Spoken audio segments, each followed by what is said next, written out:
Hello everyone from ENT and Head Neck Surgeons. Myself Dr. Sitaram Nitharwal. In this surgical video, I am going to discuss with you a very important procedure named tracheostomy in management of airway. A tracheostomy is a stoma in skin surface which leads into the lumen of trachea. Before proceeding to the surgery, we will learn about relevant clinical anatomy. So, in a dissected cadaveric specimen, you can see that there is a laryngeal framework attached with trachea and overlying thyroid gland. The isthmus of thyroid gland is in close relation of trachea, usually overlying between tracheal ring 1 to 5. Proceeding further, let's see a cross-sectional image of neck showing various layers of tissue which we encounter during tracheostomy. The first one is skin, then comes superficial fascia along with alveolar tissue and platysma, which is shown green in color. Then the reddish color investing layer of deep cervical fascia. Then we will encounter strap muscles, and then comes the thyroid gland within the pretracheal fascia, and finally the trachea itself. After learning anatomy, let's prepare for the procedure. So patient positioning is very crucial for proper localization and exposure of the trachea.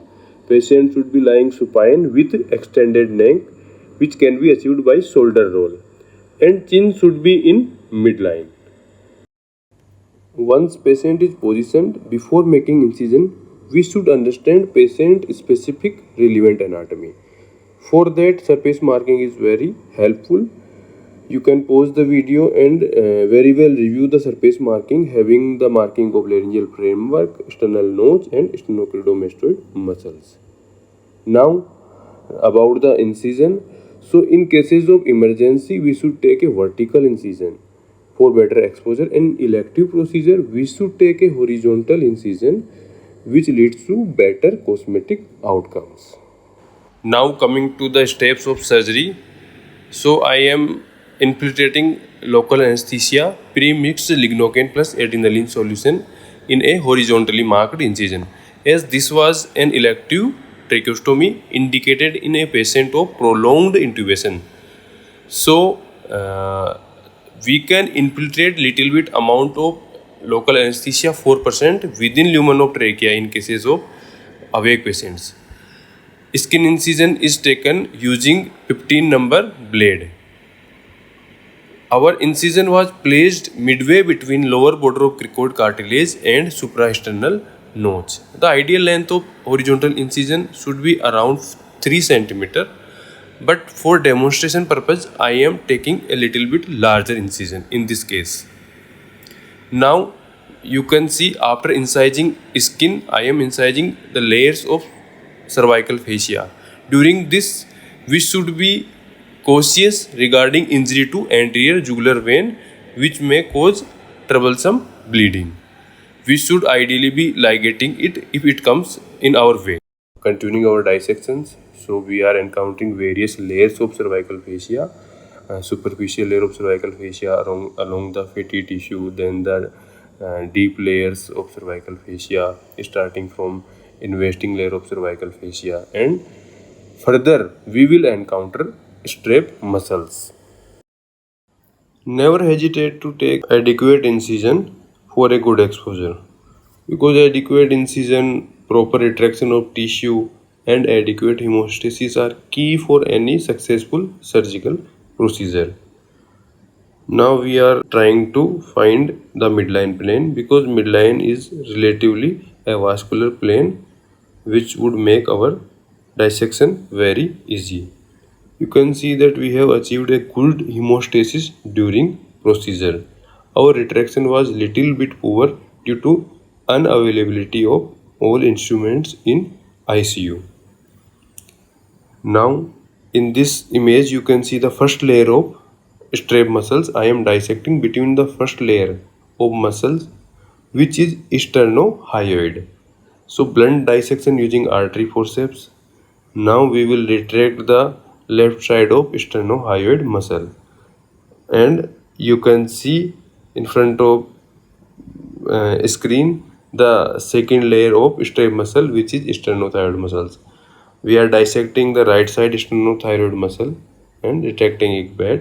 Now we are dissecting the left side of sternothyroid muscle, and we are retracting back the second layer of strap muscles. Now we will encounter the thyroid gland. So isthmus of thyroid gland, as I have mentioned, it overlies usually between tracheal ring 2 to 4.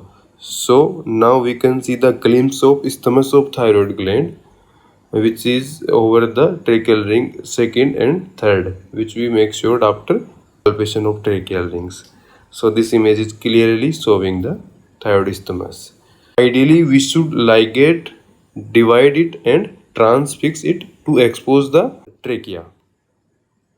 There are reported cases of death during tracheostomy due to severe bleeding from thyroid artery.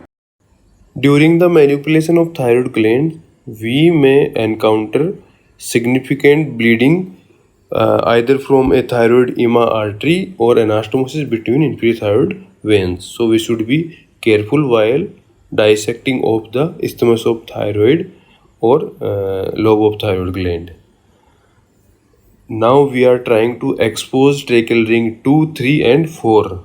So in a elective tracheostomy, a routine tracheostomy, it is ideal to do a midi tracheostomy which is done between the tracheal ring 2 to 4. A high tracheostomy is about tracheal ring 2 and which is only indicated in cases of carcinoma larynx. Otherwise, it may lead to subglottic stenosis. A low tracheostomy below the level of 4th tracheal ring may be indicated in cases of tracheal stenosis or mass involving upper part of trachea. So now we will take an incision, horizontal incision between tracheal ring 2 and 3. There could be variable incisions taken like a vertical incision, a cruciate incision or inferior based flap. Now you can see the endotracheal tube via incision.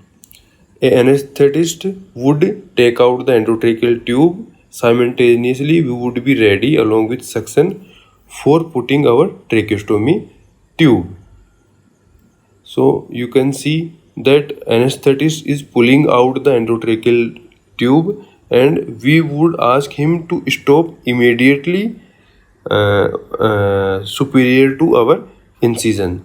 So before removal of endotracheal tube, we can secure our tracheostomy tube and can confirm its exact location. Now you can see the lumen of tracheostomy via the dilation. This step of tracheostomy should be performed quickly to avoid hypoxia. We would immediately put the tracheostomy tube, inflate the cup, and secure tracheostomy tube around the neck to avoid its accidental displacement. And we should be careful of putting tracheostomy tube in false passage. So we should directly visualize the trachea, and only after its direct visualization we should put the tracheostomy tube. Still, tracheostomy tube right position can be confirmed by cuff reflex in a conscious patient or by putting a suction within the tube, and ultimately by auscultation, preferably to be done by anesthetist. Now tube is connected to ventilator, and attender of patient is explained for the good tracheostomy care by changing regular gauge dressing, suctioning of the tube and deflation of the cuff. So as you can see in image, we are having in place betadine gauge dressing around the tracheostomy site. These were instruments used for the tracheostomy. This last discomforting image of patient is showing clearly need of tracheostomy in prolonged intubated patient and the complication of intubation. Thanks everyone for watching video and having patience.